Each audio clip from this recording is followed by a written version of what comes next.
दिल्ली का 26 अलीपुर रोड, जहां है अंबेडकर स्मारक। इसे हम बाबा साहब भीमराव अंबेडकर, संविधान के निर्माता और समाज के पिछड़े तबकों के मसीहा के अंतिम आवास के रूप में भी जानते हैं। सन 1956 में यहीं उन्होंने अंतिम सांसें ली। ये उन जगहों में से है जहां बाबा साहब की यादें गहरे रूप से आपको खींचती है। अगले 14 अप्रैल को बाबा साहब भीमराव अंबेडकर उनका जन्म दिवस है और आज भी हम अंबेडकर उनको एक संविधान निर्माता के तौर पे जानते हैं, दलितों के मसीहा के तौर पे जानते हैं। लेकिन आज वो कितने प्रासंगिक हैं, खासकर इस दौर में जब आर्थिक उदारीकरण का दौर चल रहा है। ऐसे में जब निजी क्षेत्र आर्थिक तौर पर लगातार हावी होता जा रहा है, किस तरह के आज ऐसे मुद्दे हैं जो आज भी हमें उन्हें याद करने को मजबूर करते हैं। इन तमाम मुद्दों पर बातचीत करने के लिए हमारे साथ हैं प्रोफेसर विवेक कुमार जी, जो जेएनयू में जो अंबेडकर चेयर है उनके प्रोफेसर इंचार्ज हैं और लगातार इस मुद्दे पर लिखते रहे हैं, बाबा साहब पे शोध करते रहे। इस बात से अगर शुरू करूं कि संविधान सभा के भाषण में उन्होंने कहा था कि संविधान कितना भी अच्छा हो, अगर उसको लागू करने वाले लोग अगर अच्छे नहीं हैं तो उसका परिणाम अच्छा नहीं होगा। आज इतने सालों के बाद हम कैसे उनको याद कर सकते हैं इस संदर्भ में? देखिए, सबसे बड़ी बात यह है कि बाबा साहब अंबेडकर को बड़ा संकुचित दृष्टि से अभी तक देखा गया। उनको लोगों ने कहा कि वो दलित लीडर हैं, कुछ लोगों ने कहा कि नहीं वो संविधान निर्माता भी हैं। लेकिन अगर उनके व्यक्तित्व कृतित्व को पूरी तरह से खंगाला जाए और जो कुछ उन्होंने लिखा, जिस बात के लिए वो लड़ते रहे, जिस प्रकार का आंदोलन चलाया, जिस प्रकार का उन्होंने संवैधानिक योगदान दिया और उसके बाद राजनीतिक दल बनाया और उसके बाद एक धार्मिक दर्शन भी उन्होंने दिया, इस आधार पर अगर हम कहेंगे तो बाबा साहब अंबेडकर केवल दलितों के लीडर नहीं और केवल संविधान निर्माता नहीं, वो राष्ट्र निर्माता हैं। और जब आप कह रहे हैं कि हम भूमंडलीकरण के इस दौर में हैं, सूचना क्रांति के इस दौर में हैं, तो कहीं ना कहीं बाबा साहब एक विश्व विभूति के रूप में दिखाई पड़ रहे हैं। क्योंकि आप देखेंगे कि उनकी जो मूर्ति है, बस्ट है, वो कोलंबिया विश्वविद्यालय में लग गई और कैलगरी यूनिवर्सिटी के अंदर उन पर व्याख्यान माला है। सैन फ्रेजर यूनिवर्सिटी वैंकूवर में उनकी मूर्ति लग गई, लंदन स्कूल ऑफ इकोनॉमिक्स में मूर्ति लग गई, मैनचेस्टर मेट्रोपॉलिटन यूनिवर्सिटी में उन पर व्याख्यान माला चल रही है। तो विश्व के पटल पर उन पर शोध हो रहा है।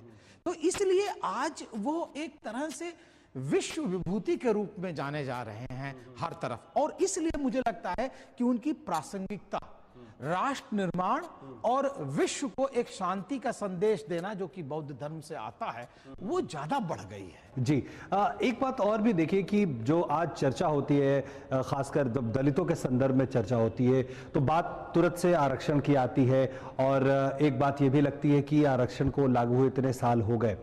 कैसे आप देखते हैं आज जब निजी क्षेत्र बढ़ रहा है, सरकारी क्षेत्र सिकुड़ रहा है, तो कितनी उसकी उपयोगिता रह जाती है और इस बहस को कहां देखते हैं आप? देखिए, सबसे बड़ी बात है कि बाबा साहब अंबेडकर ने मतलब दलितों के, पिछड़ों के और मूल निवासियों के जो मसाइल थे उनको लेकर के ये जरूर कहा था कि हमें राजनैतिक स्तर पर आरक्षण मिलना चाहिए, हमको शैक्षणिक स्तर पर आरक्षण मिलना चाहिए, हमको नौकरियों में आरक्षण मिलना चाहिए। तो भूमंडलीकरण के दौर में नौकरियों की जो आरक्षण वाली बात है उसमें कुछ डाइल्यूशन अवश्य हो रहा है। लेकिन जहां तक राजनीतिक आरक्षण की बात है, जो कि भारतीय संविधान की धारा 330 और 332 के तहत आता है, और जो हमारा शैक्षणिक आरक्षण है, मुझे लगता है उसकी प्रासंगिकता अभी बनी हुई है। तो इसलिए बाबा साहब अंबेडकर ने 3 प्रकार के उत्थानों की बात की थी।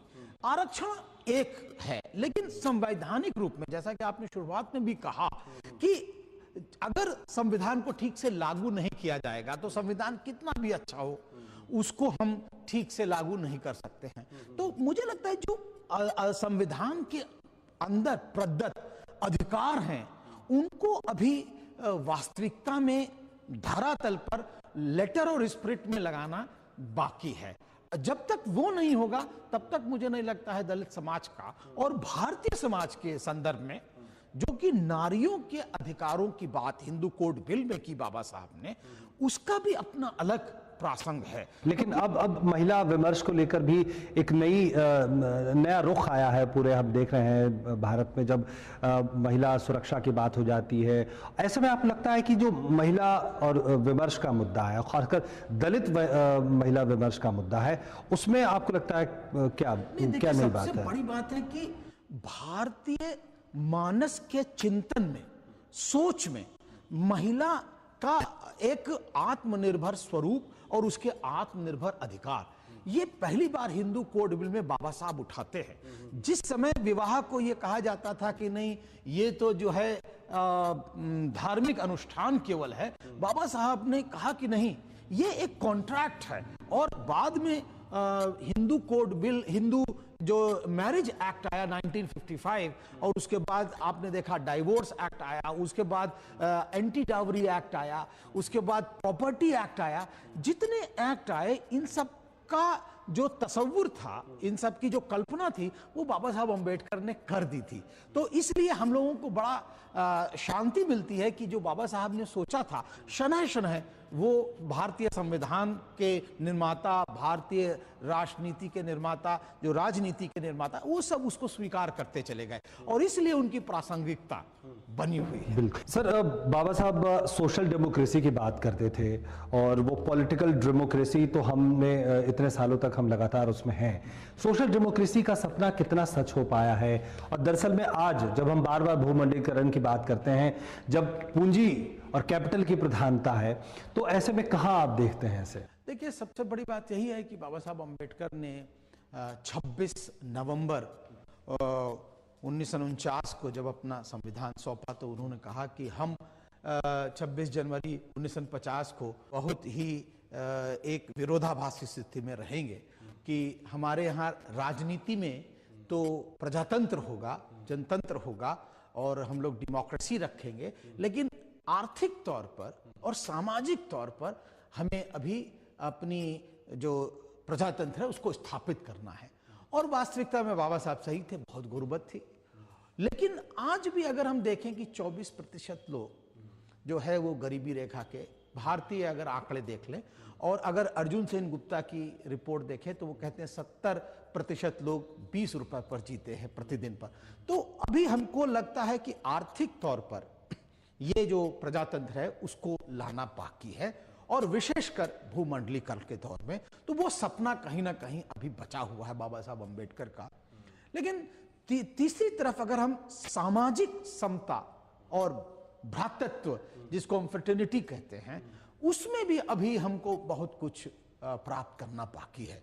लेकिन एक बात जो कही जाती थी कि जैसे जैसे आर्थिक सवाल बड़े होंगे, जैसे जैसे शहरीकरण ज्यादा होगा, जाति की दीवारें और भेदभाव की दीवारें और कम होंगी, तब ये जो भ्रातृत्व और भाईचारे की बात है ये शायद मजबूत हो सकती है। नहीं, मुझे लगता है कि जो अर्बनाइजेशन की थियोरी है और ट्रिकल डाउन थियोरी है कि नीचे गिरेगा और टूटेंगी दीवारें, मुझे लगता है कि उसके प्रकार में अंतर जरूर आया है कि अब कोई डायरेक्ट छू करके कहेगा नहीं कि नहीं आप अनटचेबल नहीं है, लेकिन उसके प्रकार के अंदर, उसकी प्रकृति में, उसके नेचर में बदलाव जरूर आया है कि वो जो है अपने सेग्रीगेशन, अब आप दिल्ली में ही चले जाएंगे तो आपको अभी भी वाल्मीकि बस्ती मिलेगी, आपको अभी भी गीता कॉलोनी के पास जो है दलित बस्ती मिलेगी। तो उस प्रकार की जो सेग्रीगेशन है वो विराजमान है। और तीसरी तरफ जो मानव अधिकारों की अवहेलना होती है, सबसे बड़ी बात है कि हमारे जो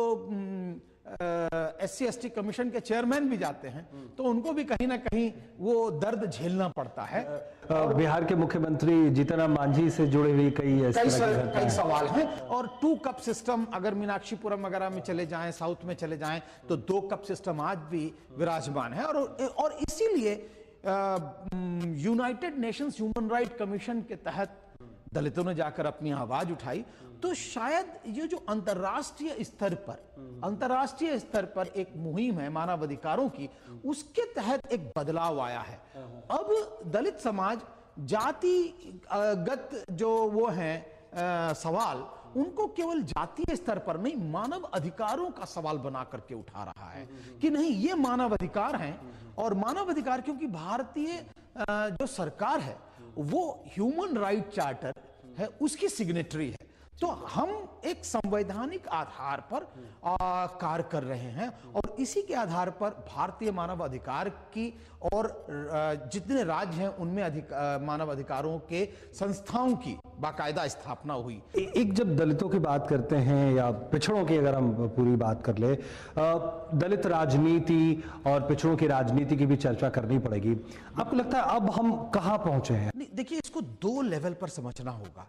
एक तो भारतीय संविधान ने जो राजनीतिक अधिकार प्रदत्त किए उसके आधार पर समाज में वंचित और आखिरी पायदान पे खड़े हुए लोगों ने बाकायदा अपने राजनीतिक दल बनाए और दल बनाकर एक बड़े भारी समूह को प्रजातंत्र के अंदर जोड़ा। तो इससे हमारा भारतीय प्रजातंत्र मजबूत हुआ है, क्योंकि कभी हमने सोचा भी नहीं था, जिनको हम बगल में बैठाने लायक नहीं समझते थे, उन्होंने दल बना करके और मुख्यमंत्री बने। तो ये लगता है कि भारतीय प्रजातंत्र की जीत है और इससे भारतीय प्रजातंत्र बड़ा सशक्त हुआ है। लेकिन दूसरी तरफ कहीं ना कहीं जब हम आगे चल करके उनको अपने स्वप्रतिनिधित्व की बात कर रहे हैं, तो अभी स्वप्रतिनिधित्व दूर है, विशेषकर दूसरे दलों में जो उन्होंने स्वयं नहीं बनाए प्राकृतिक अस्मिता के आधार पर। दूसरे दलों में स्वप्रतिनिधित्व और वो भी इफेक्टिव, जिसे कहना चाहिए, एक प्रतिनिधित्व अभी दिया जाना बाकी है। वरना मुझे लगता है कि प्रजातांत्रिक आधार पर जो हमने उनको अधिकार दिए थे, उससे प्रजातंत्र मजबूत अवश्य हुआ है। तो जो रिप्रेजेंटेशन है संस्थाओं में, सरकारी स्तर पे या दूसरी संस्थाओं में, इक्का दुक्का सफलता की कहानी तो हम सब जानते हैं, इसे आप कहां कैसे तौलेंगे? आपने मैं तो आपको बहुत साधुवाद देना चाहूंगा, क्योंकि ये प्रश्न बहुत माकूल प्रश्न है, बहुत इंपॉर्टेंट प्रश्न है, इसलिए कि जो आधुनिकता का दौर है उसमें सत्ता की 7 संस्थाएं होती हैं, जिसको हम लोग कहते हैं एक तरह से राजनीति, ब्यूरोक्रेसी, फिर जुडिशरी और यूनिवर्सिटी, और उसके बाद इंडस्ट्री, सिविल सोसाइटी और मीडिया। अगर आप कॉम्पोजिशन के आधार पर अगर इसको देखें कि इसके अंदर जो प्रतिनिधित्व है उस आधार पर देखें, तो मुझे लगता है राजनीति को छोड़ करके और कुछ हद तक ब्यूरोक्रेसी को छोड़ करके प्रतिनिधित्व की बहुत कमी है। और विशेषकर अगर हम जनसंख्या के अनुपात में देखें तो मीडिया के में तो बिल्कुल नागण। अभी आपको एक भी ऐसा एंकर नहीं मिलेगा, एक भी एक्रेडिटेड आपको रिपोर्टर नहीं मिलेगा। और जब तक जो है न्यूज रूम के कंपोजिशन में परिवर्तन नहीं आता है, मुझे नहीं लगता है कि एक सकारात्मक दृष्टि समाज पर बन सकती है और राष्ट्र निर्माण की प्रक्रिया आगे बढ़ेगी। संविधान पे, जो संविधान निर्माता के तौर पे हम बाबा साहब अम्बेडकर को जानते हैं, कितना आपको लगता है कि जो आज 100 से ज्यादा संशोधन हुए हैं और संविधान कहा जाता है कि एक विजनरी लोग वहां पे थे, इसे बाबा साहब खुद एक शक्ति मानते थे, संविधान में संशोधन की शक्ति, कैसे इसे हम आज समझ सकते हैं? एक संविधान निर्माता के तौर पे उनकी दूरदृष्टि को कैसे हम आकलन कर सकते हैं? नहीं, मुझे लगता है कि देखिए, बाबा साहब ने स्वयं कहा था कि हमारे भारतवर्ष में अभी संविधान, कॉन्स्टिट्यूशनलिज्म की जड़ें अभी बहुत गहरी नहीं है, क्योंकि एक फ्यूडल समाज था, एक सामंतवादी समाज था, जातिवादी समाज था। तो उसमें मुझे लगता है कि जड़ें जमने में अभी देर लगी हैं। लेकिन उसके बावजूद आप अगर साउथ एशिया के बहुत सारे देशों को देखें, पाकिस्तान को, बांग्लादेश को, नेपाल को, वो लोग संविधान ही नहीं बना पाए कुछ लोग तो, और संविधान बना भी तो वो जो है बाद में कालांतर में बड़ा एकांगी हो गया, बड़ा रिजिड हो गया। लेकिन भारतीय संविधान के लचीलेपन की और भारतीय संविधान के अंदर जो इसका स्वरूप, इतना बड़ा स्वरूप है, एक तरह से एक छोटे छोटे पॉइंट को लेकर के, छोटे छोटे आर्टिकल को लेकर बाबा साहब ने बड़ी मशक्कत से उसको पिरोया, जिससे कि अगर मान लीजिए कालांतर में हमको बहुत अमूलचूल परिवर्तन करना पड़े तो उसके लिए तो चेक्स एंड बैलेंसेस हैं। लेकिन अगर फौरी तौर पर कुछ ऐसी इजाद करने की आवश्यकता पड़े जिससे जनमानस का भला होता है, तो हम कर सकते हैं। तो मुझे लगता है कि एक लचीलापन और एक कठोरपन, दोनों ही हमारे संविधान के अंदर निहित है। और इसीलिए मुझे लगता है कि संविधान में अमूलचूल परिवर्तन न होते हुए भी हम अपना कार्य कर पा रहे हैं। बाबा साहब ने अपने जीवन के आखिरी क्षणों में, आखिरी हिस्से में हमने देखा जो समाज की जो असमताएं हैं उसको दूर करने या उससे अलग हटने के लिए बौद्ध धर्म की चर्चा उन्होंने की। देखिए, बाबा साहब अंबेडकर के पूरे जीवन काल को, उनके व्यक्तित्व कृतित्व को 5 कालखंडों के अंदर समझा जा सकता है। एक तो शुरुआती दौर था जब वो सामाजिक परिवर्तन की बात कर रहे थे, मंदिरों में जाना चाहते थे, पानी लेना चाहते थे, लेकिन उनको लगा कि नहीं, स्वीकार्यता नहीं मिल रही है, मंदिर के कपाट खुल नहीं रहे हैं। लेकिन उन्होंने बाद में कहा कि नहीं, मैं वास्तविकता में एंटर नहीं करना चाहता था, अंदर नहीं जाना चाहता, मैं जगाना चाहता था अपने लोगों को कि देखो, जहां तुम जाना चाहते हो वहां पर तुम्हारी स्वीकार्यता नहीं है। दूसरे कालखंड में उन्होंने कहा कि नहीं, केवल सामाजिक परिवर्तन नहीं, राजनीतिक दृष्टि से भी इस पर प्रहार करना पड़ेगा। और उन्होंने राजनीतिक अधिकार जीतने के लिए गोलमेज कॉन्फ्रेंस में गए और बाकायदा जीत करके उन्होंने राजनीतिक दल बनाए। तीसरी तरफ उन्होंने शिक्षा के कपाट खोले और शिक्षा के अंदर उन्होंने मूक नायक से लेकर के प्रबुद्ध भारत तक जो है अखबार निकाले, और साथ साथ उन्होंने जो शैक्षणिक संस्थाएं थी उनको भी बनाया, चाहे वो मिलिंद कॉलेज हो और चाहे वो सिद्धार्थ कॉलेज हो। उसके बाद चौथी पड़ाव में वो कॉन्स्टिट्यूशनलिज्म में आते हैं, यानी कि संवैधानिकवाद में, और संविधान के अंदर वह राजनीतिक अधिकार प्रदत्त करते हैं। और 5वें दौर पर वो जाकर के एक धार्मिक नेता के रूप में उभरते हैं, जिसमें वह एक बड़ी एक कम्युनिटी देख रहे थे, बड़ा समुदाय देख रहे थे, जो भारत से इतर, चाहे वो चाइना में हो, चाहे वो जापान में हो, चाहे वो कोरिया में हो, चाहे वो उलान बटोर में हो, चाहे लबासा में हो, कि वो सब का सब जो है उनका इंतजार कर रहा है। और इसलिए वह अपनी एक तो भारतीयता को बचाए रखने के लिए वह धर्म के अंदर जा रहे थे, और तीसरी तरफ वो ये नहीं चाहते थे कि हमारे समाज के जो सताए हुए, हमारे जो अलग किए लोग हैं, उनके मीडिएशन में कोई आए। वो मध्यस्थता जब आ जाती है तो उससे कहीं ना कहीं जो व्यक्ति का उत्थान होता है वो रुक जाता है और मध्यस्थ व्यक्ति ज्यादा पावरफुल हो जाता है। तो इसलिए वो ऐसा धर्म खोज रहे थे जहां पर कोई मध्यस्थता ना करे, अत्व दीपो भव का संदेश हो कि स्वयं अपना दीपक बनो, और तीसरी तरफ उसके अंदर कोई पुस्तक, इस तरह की कोई अनुष्ठानिक व्यवस्था ना हो, जिससे कि एक समता मूलक समाज की स्थापना उनके लिए हो सके। वरना क्या होगा कि फिर से आपको हायरार्की में, ऊर्ध्वाधरता में बट जाएंगे और उनका उत्थान, जो वैचारिक उत्थान है, वो नहीं हो पाएगा। इसलिए उन्होंने बौद्ध दर्शन को इसलिए चुना कि वह भारतीय था, दूसरा वह जो है एक बाहर बड़ा भारी समुदाय दलितों के लिए तलाश रहा था, और वो जो भाईचारा था वो एक विश्व के लिए संदेश था कि शांति आपको जब मिलेगी तो उससे मुझे लगता है कि एक नवीन समाज की संकल्पना रखी जा सकती। बाबा साहब ने कहा था कि, और शायद संविधान सभा के भाषण में ही कहा था कि हमें लोकतंत्र किसी ऐसे व्यक्ति या मूर्ति पूजक की जो हमारी जो मानसिकता है, हम किसी एक व्यक्ति तक न समर्पित कर दें, अर्पित कर दें, उससे बचने की जरूरत है। लेकिन लगता है कि जो पूरी दलित राजनीति है उसमें ऐसे आइकॉन्स की कमी रही है। बाबा साहब के बाद बहुत दूर तक कोई ऐसा आइकन दिखता नहीं। आइकन्स के नजरिए से देखें, आपको लगता है क्या उसकी कमी रही? देखिए, नायकों की तो कमी रही है, और नायक तभी बनते हैं जब समाज स्थापित होता है। मुझे लगता है कि दलित समाज की सांस्कृतिक पूंजी, सामाजिक पूंजी, उनकी ऐतिहासिकता सब की सब कहीं ना कहीं खंडित थी, दबी हुई थी, और इसलिए उसके जो नायक थे वो भुला दिए गए। चाहे वो आप देखिए फूले हों, चाहे वो साहू हों, चाहे वो पेरियार हों, चाहे वो रविदास हों, और चाहे वो कबीर हों, चाहे वो झलकारी बाई कोरी हों, सब के सब नायक थे जो कहीं ना कहीं उन पर जब बहस नहीं हुई, जब उन पर कोई लेख नहीं लिखे गए, कहीं ना कहीं उन पर कोई एक वैचारिक बहस नहीं हुई, तो वो भुला दिए गए। नायक थे लेकिन उनको तलाशने की आवश्यकता थी। हाँ, ये बात अवश्य है कि बाबा साहब के परिनिर्वाण दिवस के बाद बाबा साहब जैसा एक कोई लीडर अभी आना बाकी है, मुझे लगता है। आपको लगता है आज का जो युवा है, जो आम भारतीय युवा है, और ऐसा युवा भी जो गांव में है, पिछड़ा है, दलित है, तो वो शहरों में आ रहा है। तो आपको लगता है कि एक जो पहली चीज देखने में आती थी, एक इन्फीरियोरिटी कॉम्प्लेक्स होता था, क्या आपको लगता है कैसे युवा बदल रहा है? आज हम कहते हैं कि युवाओं का देश है, कैसे हम समझ सकते हैं? नहीं, मुझे लगता है कि युवाओं के अंदर स्पेशली सूचना क्रांति के पश्चात एक नवीन दृढ़ता का प्रचार और प्रसार हुआ है और देखने के लिए मिल रहा है। अगर आप व्हाट्सएप पर देखें, आप चाहे एंड्रॉयड पे देखें, आप चाहे फेसबुक पे देखें, यूट्यूब पर देखें, तो मुझे लगता है कि वह एक स्वच्छता के साथ, निर्भीकता के साथ अपनी अस्मिता को दिखाई देने के लिए वो डर नहीं रहा है, देखने के लिए नहीं डर रहा है।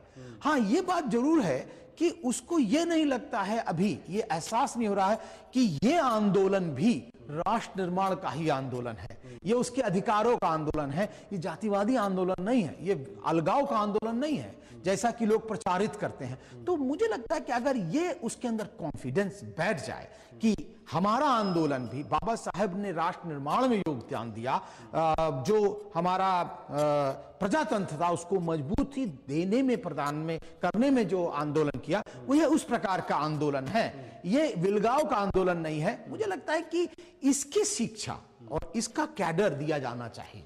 विवेक जी, अब देखा जाए एक बड़ी जब दलित विमर्श और दलित मुद्दों की चर्चा होती है तो दलित साहित्य की बड़ी चर्चा होती है, और आपको लगता है कि इस जो आईटी और जो सोशल मीडिया का जो दौर है, आपको लगता है आज का युवा कैसे अपनी आइडेंटिटी बना रहा है, खासकर जो दलित समुदाय से आ रहा है, जो बाबा साहब से कहीं ना कहीं जुड़ाव महसूस करता है, कैसे अपनी आइडेंटिटी ढूंढ रहा है? मुझे लगता है कि आप ये देखिए कि जो सामाजिक परिवेश है, भारतीय समाज में यूथ का अपना कोई स्वच्छंद अस्तित्व नहीं था एज सच, क्योंकि हमारे यहाँ तो 4 आश्रम हुआ करते थे और सीधे वो ब्रह्मचर्य से गृहस्थ आश्रम में प्रवेश करता था। यूथ एक बीच की कड़ी है, ब्रह्मचर्य से और गृहस्थ आश्रम तक आते आते एक बीच की कड़ी है, जहां पर ठहराव होता है, जहां पर सोचना होता है, एक स्वच्छंदता होती है।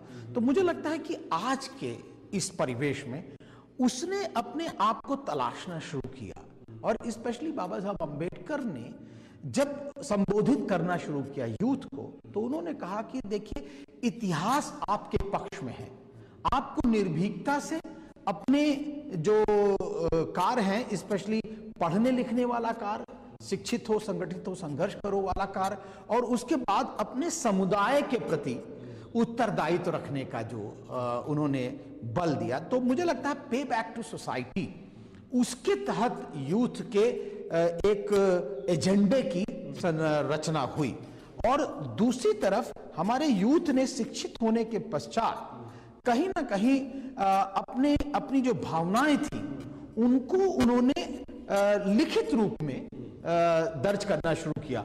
और यहीं पर देखिए, जो दलित साहित्य आंदोलन की उत्पत्ति होती है, पैदा होता है महाराष्ट्र के अंदर, उसने कहीं ना कहीं स्थापित किया कि यूथ ही थे जो लिख रहे थे, कविताएं भी लिख रहे थे, और उसके बाद उन्होंने राजनीतिक दल भी बनाया और उन्होंने आंदोलन को आगे बढ़ाया।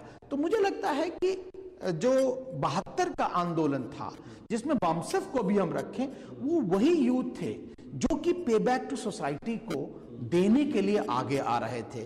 चाहे वो दलित पैंथर्स का आंदोलन हो और चाहे वामसेफ का आंदोलन हो, ये सब के सब लोग पे बैक टू सोसाइटी की तरह अपना उत्तरदायित्व समझते हुए आप उनको देने के लिए करें। तो मुझे लगता है कि उन्होंने अपने उत्तरदायित्व को भली भांति निभाया कि वामसेफ ने तो एक राजनीतिक दल पैदा कर दिया जो कि मध्य वर्ग की तरफ से आता था, ऐसा कभी सोचा नहीं जा सकता था। और यहीं पर हम देखते हैं कि हमारे प्रजातंत्र की जीत है कि लोग ध्रुव हो सकते थे, वायलेंट हो सकते थे, बाहर जा सकते थे, लेकिन उन्होंने उसको राजनीतिक दायरे के अंदर ही सॉल्यूशन ढूंढने की कोशिश की।